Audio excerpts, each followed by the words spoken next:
Doesn't matter, but just write it down. I have nothing to write down. You didn't tell me. Okay, just put V word. My spirit is new to this, and there's a lot going on. I feel a lot. That Did is you see what I just did? I, what else you want me to do? a cartwheel. I will flip my way over to that bed. I can do anything.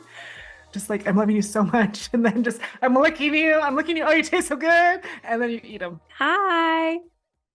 Long time no see. I know. Um, I'm gonna light the Paleo Santo. Let's Let's call call in our whole selves and souls. whole spirits. Come on in, even though we are tired, We are feeling tired. Just full disclosure. which is not a complaint, but more of like a fact. Yeah. Okay, so today we have some fun things to talk about. Like, actually, my favorite thing, probably. Is it your favorite thing? Well, yeah, All right. it is. I mean, actually, I'll say favorite to pretty much a lot of stuff. And I just mean I really like it. You do love a lot. Okay, so maybe I should clarify that in the beginning.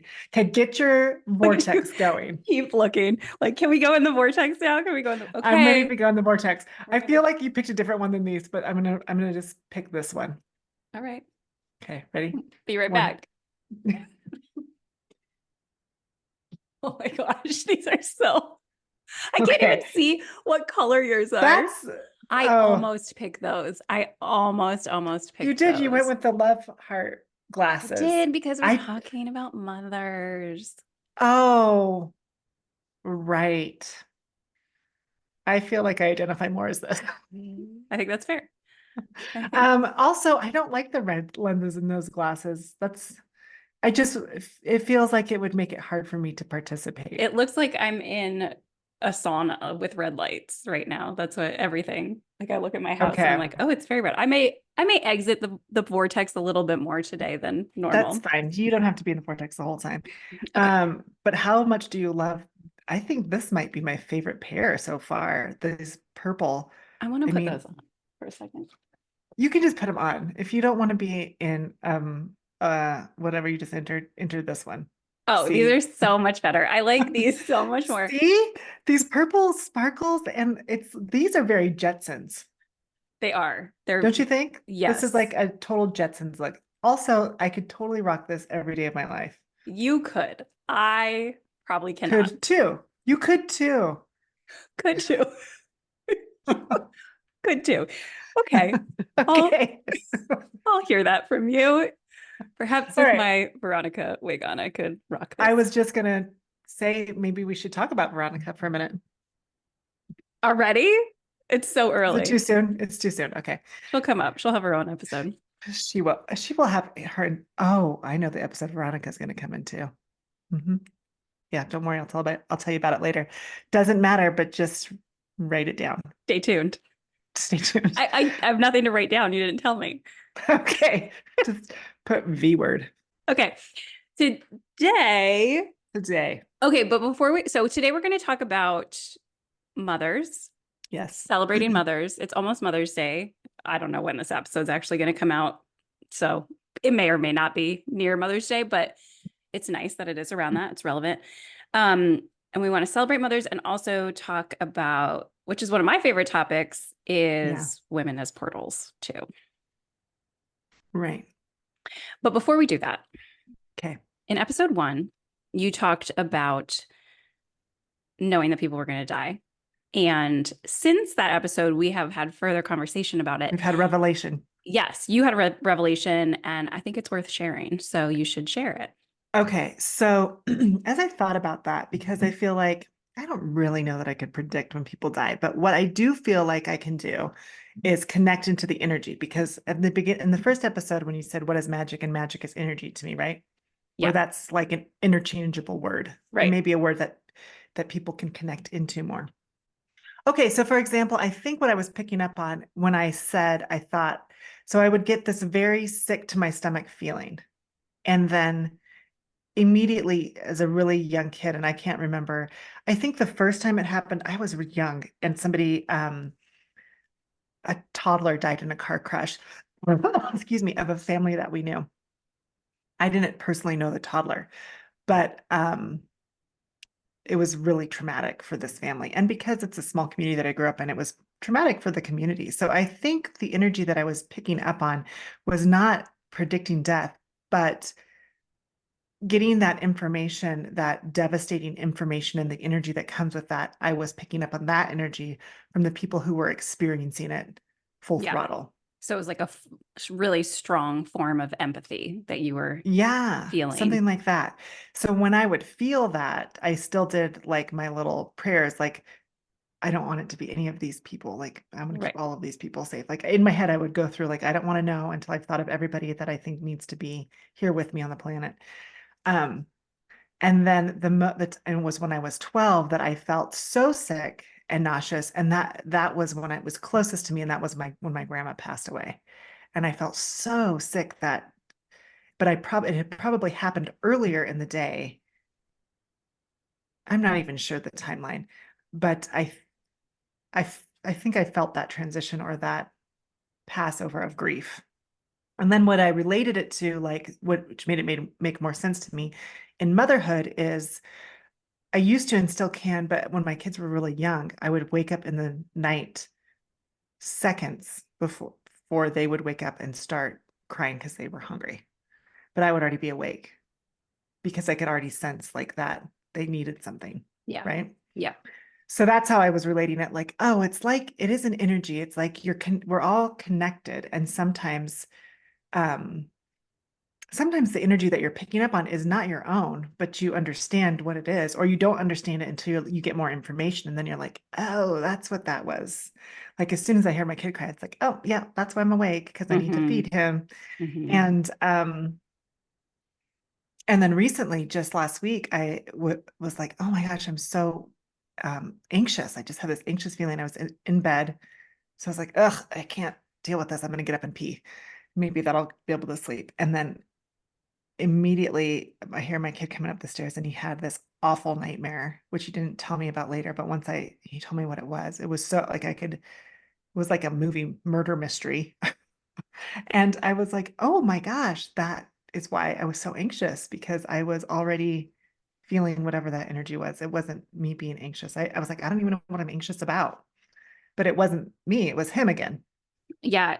Actually, that is a really interesting point too, because in that time frame that you're talking about, I felt like first everybody who was coming in for a session in the past 2 weeks, plus within myself and like in my family, everyone was having a lot of anxiety. I was having weird anxiety dreams as well. And so it's interesting to think that like your son also could have just been tapping into like an anxious energy in the world and manifesting it through Yes. his dreams, and then you're picking up on his, and it's like, whose energy is this really? Is it just like, the sun is being so active right now, there's probably a lot of extra vibration energy happening, and like culturally everyone is ramping up in their anxiety just because of something in the air, and um I don't know, it's just so interesting. And I think as a mother, having that insight is so helpful. And this conversation, you sharing this with me, is helpful for me as well, because it can be when your kids experience something like you experienced, right? When you were young, you probably felt scared by it and like, I don't want to feel this and I'm going to shut it down. And you probably did not have somebody there that could say, like, hey, it's okay. Here's ways to deal with this feeling. It might not even be yours. Like, let it move through you, let it move out of you. And I think it's a good reminder as a mom that when your kids are feeling these things, they could also be feeling things that are not theirs. And how can we support them as mothers to not shut it down because it feels bad, but like reframe the way it feels? Like, yeah, it may not feel comfortable in your body, but that doesn't mean that you have to totally reject what you're feeling or, trust yourself still. But here are some healthy ways to help move that energy so that it doesn't impact you so negatively. Does that make sense? 100%. Like I feel like really would have loved to have been doing that sooner with my kids. because I do think that and I don't even know if they like my son didn't want to communicate what the dream was to me. Like I really had to pull it out of him to try to help him because he'd had this dream before. Now I was like, I am sorry you are dreaming this. So anyways, that veil, that's what I was going to talk about. That veil is so thin when they come in, they're still so Right. connected. And when you exit, right, then you start to tap back into wherever you came from. Right. And they like I tried to do this with my kids, like in the bath before they're two, if they can communicate really well. Sometimes in the bath, you can ask them about their birth experience and they can share it with you. And I did attempt that to see if they could remember stuff. Of course, like the stuff that comes out, you're like, well, Really? okay. Not my experience. And I don't remember the details. I think mine were like, I'm gonna play with dinosaur stuff, ask me stuff. Now my kids are like, are you trying to do magic things? Like, I oh know. God. But so I do think they shut that down. And mine can are both lucid dreamers and they don't want to dream, which is funny. I'm like, I know, but this is actually a tool and a gift, so let's use it. Anyway, I think that connection, I would like to support my kids in doing that. And I don't even know that we recognize it when they're having it because they don't even know how to explain this is happening. And I feel like it's so normal, or it's not, um, you don't even know how to say, like, this is something I'm experiencing and can you help me process? Like, I don't think I would have been able to No, communicate to my parents. I have this feeling. And when I have this feel, I know I did not say this to them. And when I have this feeling, someone dies. no, of course not. Of course you didn't. And I don't think that's what was happening. Now I think it's like I have this feeling and I am tapping into all of the grief that people are feeling, and it Yeah. makes me feel sick to my stomach, you Yeah. know? No. And I think it's true. It's like we're not going to be able to be like, stay open to this. This negative experience is probably you channeling some other information from some other dimension, you know. I don't know. I do think as a parent, it's really easy to also be like, oh, you're feeling negative emotions. How can I make these emotions feel better? How can I fix this? And I think coming at it as if it's something wrong is part of like shutting it down. Like as a parent, Right. you sort of contribute to them shutting it down because they're like, oh, I shouldn't be feeling this way. Where it's like, actually, we're going to welcome all these emotions. They're coming for a reason. You know, maybe you need to move that through your body. Maybe you need to see something. And it's okay. It's okay to feel this terrible right now. I feel like as that's what I would like to even be better at is like, yeah, I get it. It feels bad and that's okay. And it will feel better and eventually. And you know that just to credit moms a little bit, like I'm like, I need to make myself feel bad about not being better about this. Here's what I would say is there's so many emotions coming through them, right? Like it's like I feel this now, feel it right now. And like and then I feel this right now. Like there's just so much. Whereas I feel like as we grow up, we're like, I can contain some of these feelings. I don't have to express fully in this Right. moment. Right. Yes. So as a parent, we're like, pull out your container. Let's figure out how to contain these, I know. you know? So it's a weird, like we're trying to help them exist as humans when they Yes. still are so tapped into all of these other energies around them. Yeah. No, it's true. And their own, and then trying to figure out how to integrate that into this body that they're like, my spirit is new to this, and there's a lot going on. I feel a lot, and I want to scream about it. I'm hungry. I'm sad. My diaper's wet. Like I do. so much. It's so much. So let's talk about women as portals. I have something to contribute to this because I find this interesting. Okay, so I remember being in this group of women who were new to the idea of magic and kind of looked at me like I'm a witch. And I was like, that's right. This is what I am. But then I had to preface, or not preface, that's the wrong word. Then I had to back that up with, did you know that in the history of what witches were, it's not like Halloween witch, it's like medicinal woman, right? Like had the information to heal the community. So people would come and then that got labeled as a witch for whatever. I don't know. I don't really know the history, but that makes sense to me. Like these women knew how to do things like heal. So people would come for healings and then it's like, oh my God, you made this person better. You must have skills, mad skills, and mad skills should be stoned to death and burned at the stake or drowned. Okay. But the divorce, so I was explaining to these women that looked at me like I was crazy and that there's no such thing as magic. And then I was like, so everyone in this circle has kids? Right. I think all but one had children. I was like, well, that's pulling spirits from the ethers into your body, and you are the vortex from up here to down here on the planet Hmm. through your vortex, Hmm. and you wanted to tell me that that's not magic. I know.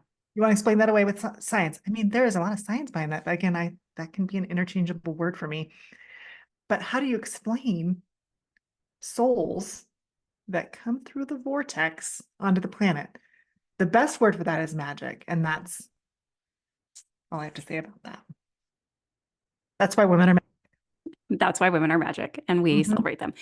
Yeah. And I think that, I mean, I actually do think that everyone is a portal because the pelvis, I'm obsessed with the pelvis, but like the pelvis itself is the seat of balance between the masculine yang energy and the feminine yin energy. And so, even in a male body, it is a place where you are able to receive the like feminine divine inspiration and then also have that energy to like spark that can put it out into the world. So I'll just preface that by saying I think everybody is a portal. However, women are very, very impeccably made for it.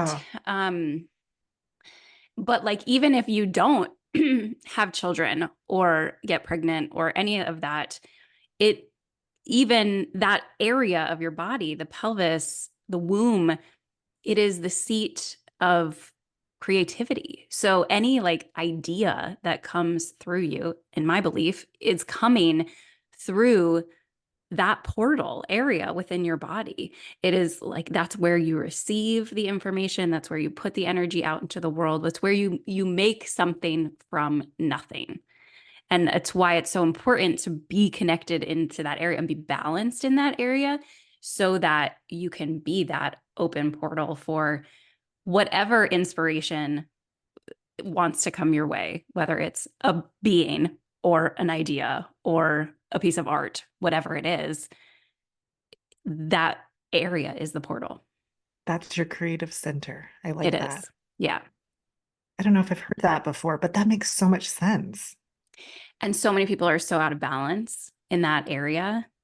And I find it makes sense because we live in such a do culture. Like we're just like constantly like, I gotta be productive. I've got to do stuff. So very often when I work with the energy of the pelvis, people tend to be so heavily leaning towards that yang masculine side of like, I'm putting stuff out into the world and then they're exhausted.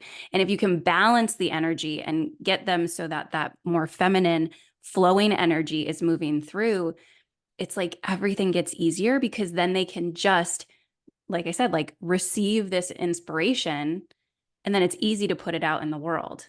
But if you're too Mm. much on either side, if it's not balanced, you're either like doing, but feeling exhausted because you're not acting on divine inspiration. Or if you're too tipped towards that feminine yin side, you're getting all of these ideas, but you don't have the energy to like put it into the world. And so it's like you need that perfect balance, which that pelvis and the womb, it's like the even the ovaries and the uterus, like I could go really into this because I'm like obsessed with it, but it is those that part of the body is just designed to find balance.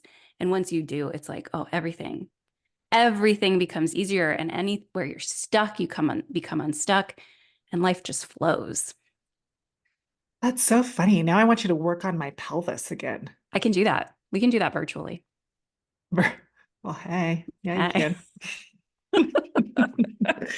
Well, it's interesting because I can feel like it gets sticky. Oh, I can relate to that, like push, push, push, get done, don't. And then almost like blocking the flow of that feminine, like, how did you put that? I can't even. Yeah, it is. It's the like you're doing so much that you're just like constantly in action and you're not open to the divine inspiration that tells you now do this. The time is now for Mm, this.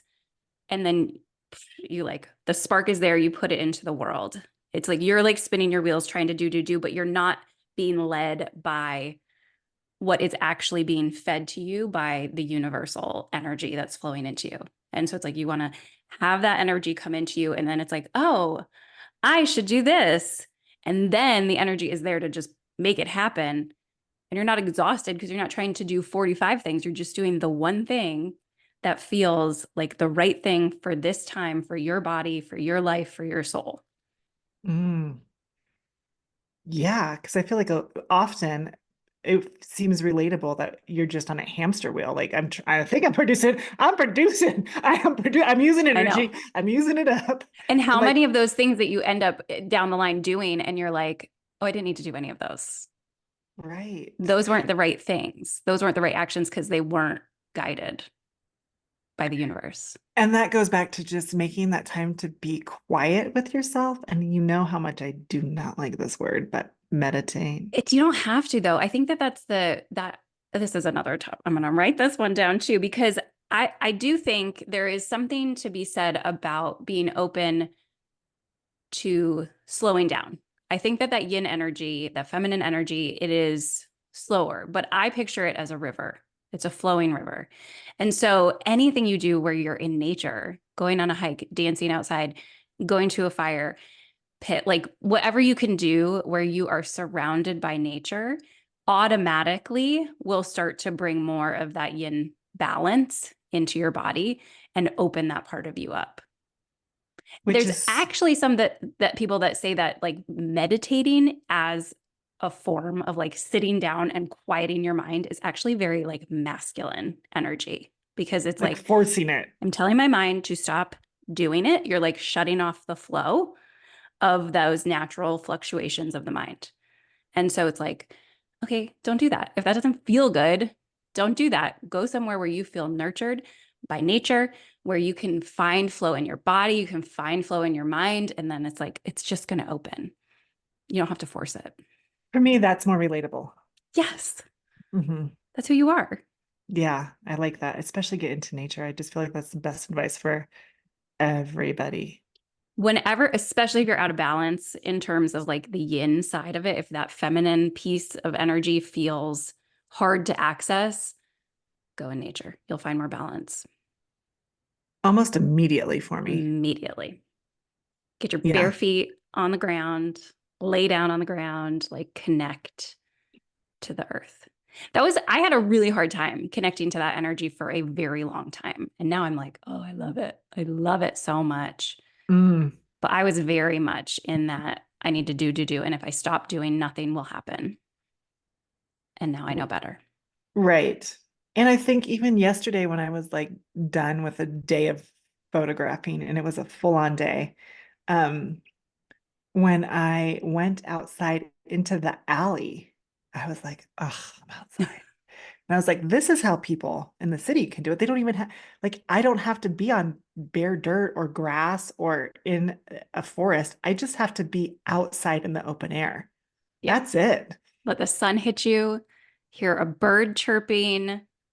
It, And I even just like breathing in air that is not constricted by like these safety places that we build for ourselves, like our what do you call them? Shelters. Like these are shelters and they serve a purpose. But man, you're like, for me, my soul and spirit, they need fresh air. They need air that's I not know. condensed into a building. Yeah. Well, So I think also there is a part of that where like the buildings, maybe not homes so much. I think I can open more into it in like my home because I've created balance and I've brought, plants in and nature in. But in a workspace, often it does sort of feel like it's a place to be doing because that's typically what is done there. So I do think that spaces will take on a dominant energy of what's happening in that space. So if you're primarily doing work there, it will be a more yang feeling, masculine feeling space because you're working. Right. But that's why you don't want to, you just want balanced. So then make your home softer and more flowing and a space where there's, you know, places to love and hug and play and not like just all office space or like, you know, just balance it out. Yeah, constantly in that balancing act, Mhm. Catherine. Constantly, Kyla. Thank you. So that's why I'm obsessed. So if you were like, I'm not a portal, you are. Sorry to break it to you. You are. It's a wonderful thing. And you are designed to be that portal for whatever your soul is uniquely designed to bring to earth, in my opinion. I like your opinion. Me too. So what do you want to say about this more? Mothers, portals, etc. Moms. I just love moms. You know, I feel like this could be a touchy subject because not everybody has a mom that was that they're close with, or maybe a mom that's alive, or maybe, I think that can be a tricky one. But my experience is that I have a lot to live up to because I really had like the best mom. I mean, the people that knew my mom, I mean, they would agree, like, she pretty much was an awesome mom. What I could learn from how she did things was there needs to be a little more balance. Like, I feel like she gave everything to us. And I remember when she was really struggling with some stuff in her own life, and her therapist asked her, well, what have you done right? And she was like, my kids. I did my kids right. And that's all she would give herself credit for. She was like this amazing teacher and um amazing human. She was so sweet and so kind, and she was like a horse whisperer. I mean, she was so many things, but that's what she identified. And then since being a parent myself, I'm like, that's the only thing that matters really once we bring them in, is that we make them amazing, you know? So the fact that she could recognize, and then I was like, oh my God, what if I am doing this wrong? As I'm seeing mine grow, I feel like I'm not doing it wrong, but I definitely don't feel like there was a playbook. And I definitely don't feel like I am nailing it all the time. Like, I often feel like my kids are going to have to be in therapy because of me. My hope it's a lot less and that I don't come up as often as I probably could. You got to give them something to work on, you know? I am giving them a sense of humor. That's right. You don't want it to have no struggle I whatsoever. mean, they are going to be, dealing with harder things than me in life, probably, but I might be one of them that's setting up the boundaries. What? What is happening? Oh, do you see the smoke? Yes. My candle just went out. Like, what is burning? My mom was like, I'm gonna shut Your that shit mom, down. your mom was like, "Hi, I'm Hi, I'm here." here. I And love also, that. you're doing great. Let's burn this conversation out. Switch gears. Switch Moving gears. on. Hurry up. Moving on. Hurry it on. What about you? What do you have to say about moms? I, for personally, I've told you this before, but as I have said, I have spent much of my life feeling very uncommitted to being a human on Earth. It's just my truth. I have always sort of felt like, yeah, if I died, that would be totally fine. It would probably be easier to just go and start again another time. Not that I'm like suicidal or anything like that. It just was this lack of commitment. It was like, it's fine if I'm here. It's also fine if I'm not.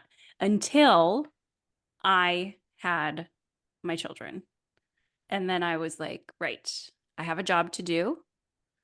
And feeling that with them, and also feeling the power of giving birth to a Mm. person and being like, I don't know, I just were so vividly that moment that like my first child was born and they handed her to me. And I was like, it is a perfectly formed human being. What? I can do anything. And then even when my son was born and I delivered him, I was standing up and the nurse said like, can you, after he came out, the nurse was like, can you get over to the bed? And I said, I can do anything. That Did is you see what I just did? I, what else you want me to do? a cartwheel. I will flip my way over to that bed. I can do anything. Um, Uh, so there is that. we just had such opposite experiences after our births. Anyway, it just makes me laugh. Like that was not my experience, but I'm so glad you felt that way. Yeah, I did. And it was like, oh, I am more powerful than I give myself credit for. And I can do anything. And I just have to decide to do the thing. Um, and actually, that like that's actually not true. Like I just have to decide to do the thing. The thing that also was so amazing to me about being pregnant was it was like happening without my participation. It was this like massive event where a body was growing, but I couldn't stop it. I couldn't I could contribute like through the food I ate and how I took care of my body, but like it was happening regardless of if I was involved or not. It was just happening. And so there was also that like, oh, right, magic. Something was started and now it's taken this life of its own, literally in that case. And so it really sort of connected me to all that. And I do think for me, when my daughter was born, I think just that massive swell of love and the like, when you like look at your baby and you're like, I love it so much. And oh my God, it's going to leave me one day. And you're like sobbing in the first few days. I didn't want mine to come out. I'm like, I can keep you safe if you're in here, but when you come out into the world, I like lose control. I lose some control. So much. The loss of control, it was so real. You feel that. You're like, oh, can I just keep you? But it opened that like swelling of love. It was like my heart grew like 3 sizes, like the Grinch. And I felt like it also started to open up a bigger connection for me of like, Mm, it's not just me, it's them, it's the universe, it's everything, it's life. Like I'm committed to life and helping life continue.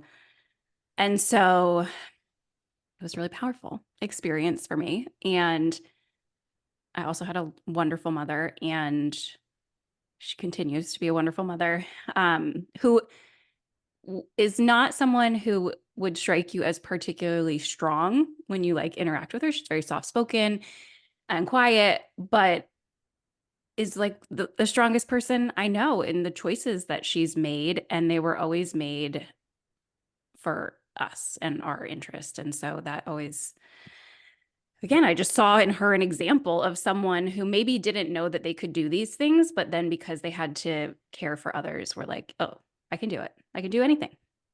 I can I do can do anything. anything.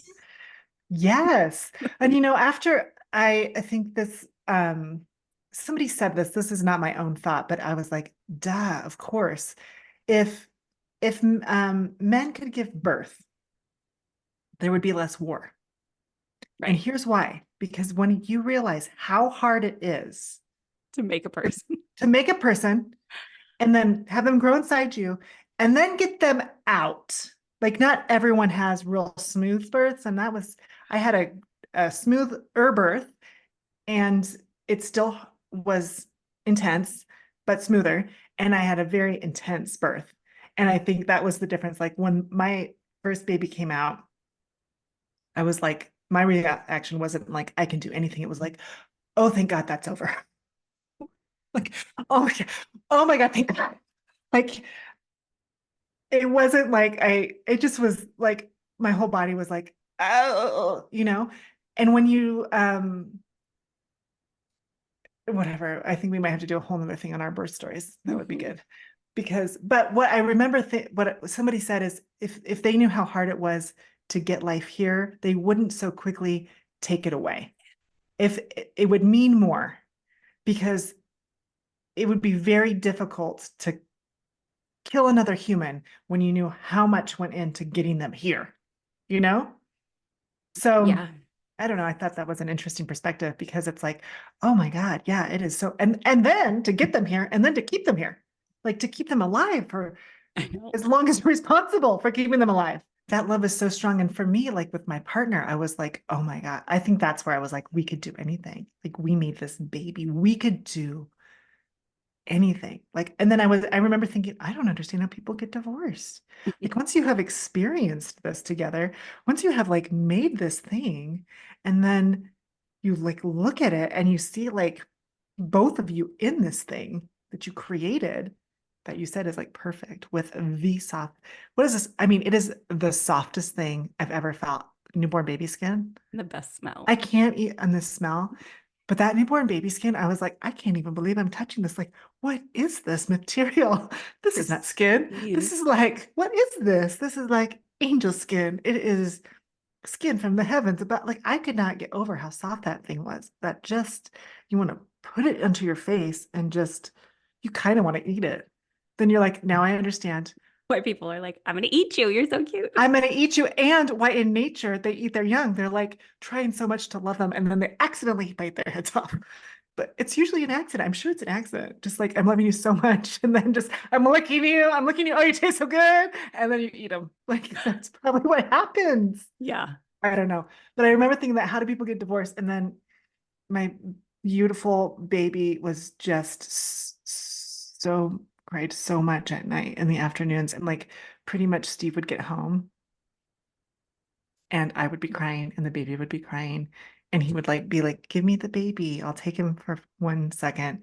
And then and then, and then he's like, I just remember he could not get him to stop crying. And I was still crying and I could barely walk after that birth. Oh, And he like had the pacifier trying to like soothe him with the pacifier. And he launches that pacifier across the kitchen and he's like, parenting sucks. And I was like, give me my baby. And then I was like, this is how people get divorced. Right here. Like no. 3 days after the birth. The hardest day is day 3. Oh my gosh. I know when you said like I don't understand how people want to get divorced, and then I was like, and then they become toddlers, and then they No, then become like 3 days later, they have not slept. yeah. There's like then there's less compassion for the mom who is Oh, still recovering, and they're like, hurts. why can't you do this? And you're like, I don't know, my nipples have scabs on them. I don't know I don't know how to feed this thing. I don't know. I'm spraying milk across the room whenever she cries. So I don't know. It's I hard. cannot sit on my very puffy vajayjay. Like I can't sit on that thing, and I have to sit to feed this thing. Like I don't know I why. haven't pooped in 3 days either. So that's not feeling great. And I'm terrified for when I do. Yeah. Okay, that's another story. Vortex on. Vortex on. But anyway, I think it's just a really, oh, I will add one more thing that feels Oh like yeah. magic in my life that my children have given me as a gift. So if you do have children, use this. Um, I think it also depends on people. I think that people have an area of their body that tends to radiate the strongest energy. Like, and it differs for different people. So I think some people are more heart, some people are more like belly, some people are more head. But my son is very heart. His heart is a very strong energy. And I have, throughout his whole life, without him knowing, just sucked up that heart energy from him. Like when Look, I brought you here, and here's what I'm going to take I'm back. going to Your use heart this. energy. Yes, because I will like Yes. lay with him at bedtime and just have like lay heart to heart. And I feel my own heart opening and expanding because his energy is so pure there. And so it's interesting, like, and my daughter's energy is different, but it also is very expansive and it's more expansive, like up in the head area.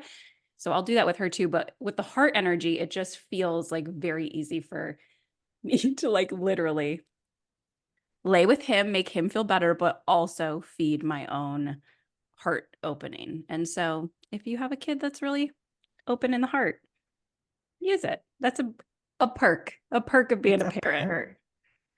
And the lane with them. I have to say, like, that is my most, like, the happiest I think I have ever, like, content. This is a better word, content. The most content I have ever felt in my life is when I was able to transition both of them from the car into our bed so that when we were napping, I had my 3-year-old on this side and my newborn baby on this side. And I was very uncomfortable in that position, but I could still sleep because I was so tired. And I also was like, it just does not get any better than this. Like I am like in my bed and I have these two most beautiful beings tucked into each arm. Like I know both of them are safe and we are about to rest together. And I almost don't want to fall asleep. Yeah, I almost don't even want to fall asleep. I just want to, but also I really want to sleep because that is my new goal of life forever. Right. Amen. Totally. But it's like so juicy. And those moments were so few and far between where I could get them both to nap at the same time and also therefore napped. And I can remember being like, I should be cooking dinner. I should be cleaning. I should be while they're sleeping. And I was like, Soak it in. and then it's like so warm, you know, those spots where like it's so warm I can fall back asleep. So they would wake up and one would wake up and I would just kind of like Right. and then the other and they would like, oh yeah, I am pretty warm here. So we would like nap for 2 or 3 hours. And my kids never would nap that long unless I was with them. Mm-hmm. So They I was needed like, you. I'm sorry, I have to. I have to and I want to. Yes. For the good of everyone, including The yourself. whole tribe, we will be napping. But truly, how good that was for you to Yes. be soaking that in. And I think about that when I even just put my kids to bed. Like, I really do lay with both of them for a while, and they're much older now. But I'm like, it's so good just to be held and hugged, and like it calms your body down so much and it reduces your stress. And it, like, it's good for everybody. It's so good. I told my son that last night in bed. I was like, this is my favorite thing to do. All like it trumps everything else I like to do was having this like little cuddle time. And he was like, everything. I was like, well, and my most favorite is when I have both of you under my arms. But you know, and he was like, no, this is better. This is better, just us Just two. me, just Yeah. me. Yeah, well, now when you do it with both of them, because sometimes we will read and then we'll like cuddle all together, but they like are just still messing around. So it's not as relaxing as it No, I once usually was. end up yelling. That's it. This is our cuddle time. If you don't cuddle now, you're gonna not get a chance to cuddle. Yeah, this is it. I'm going to bed after this. I want to be in my own bed. Well, that's a lot. We love moms. We love moms. You love moms. We love moms. We love all women. We love everyone. Well, you might love everyone. Kidding. Celebrating the unique qualities. Sometimes at some point, maybe we'll even celebrate men on here. Oh, well, I'll tell you what we are celebrating. Portals Portals. and True. magic. True. And the magic that comes through the portals. So much magic through the portal. It's the only way magic comes. So you know what time it is. Hook your wagon It's your to wagon. Try it again. Hitch your wagon to a To a rainbow. rainbow.